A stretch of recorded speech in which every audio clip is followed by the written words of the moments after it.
Magandang araw mga ka-native. May mga bago tayong update ngayon sa ating mga alaga. Ito yung pato na unang araw na binili ko sila. So after 2 months, ito na sila ngayon. Ayan. Malalaki na sila. Yan, tatakbuhan na sila kasi pinapakain na ngayon silang umaga eh. So gutom na yung mga yan. Sarap nila pakainin kasi wala silang pili sa kanilang mga kinakain. Ganado sila sa bawat pagkain na nilalagay sa kanila. Ayan o, lalaki na. Yung iba dyan magti 3 months na, yung iba 2 months. Pero paras-paras na sila ng katawan, no? Sana mas maraming babae dyan para swerte naman tayo, makachamba tayo. Mapadali natin mapadami yung ating mga pato. Ayan o. Kasi yung pool nilang maliit. So baka sa sunod magpapagawa na uli ako ng mas malaki-laking swimming pool nila kasi malalaki na sila eh. So kailangan medyo mas malalim na.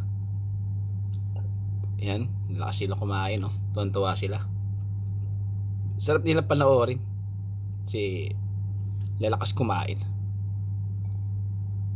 Ayan, no? Bilis nila lumaki. Laki ng area nila, oh. Na ginagalawan. Tapos ito naman yung natin, yung Rhode Island natin na nabili natin sila, tsaka Kabir. Yan. Mga sisiw pa yan sila noon. Tapos ito, nagbi-breed ako ng Shamo, yung matangkad na yung lalaki. Dalawang lalaki yan, naglagay ako sa native chicken natin. 13 na babae na native chicken, tapos dalawang Shamo nilagay ko. Kasi nagbi-breed ako para lumaki naman yung ma-upgrade naman natin yung native chicken natin, lumaki-laki. Yung mga size nila. Yan, ito naman yung Rhode Island, yung kaninang dalawang picture na nakita ko. Yan yung sila ngayon, after 4 months ito na sila ngayon. Malalaki na sila, baka 3 months to 4 months mangitlog na to sila. Bibilis din nila lumaki, oh. Malalakas din kumain mo itong mga to. Ayan, oh.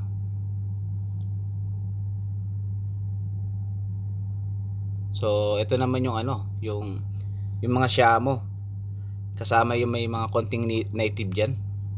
Siguro yung Shamo rito 6 na lalaki, tapos 2 babae Shamo.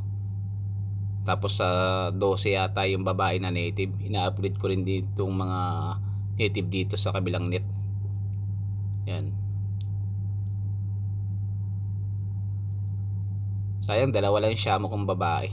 Andun yung isa, oh, na Shamo, yung matangkad doon. Yung mga Shamo yung mga yan. Pati to Shamo rin to. Yan.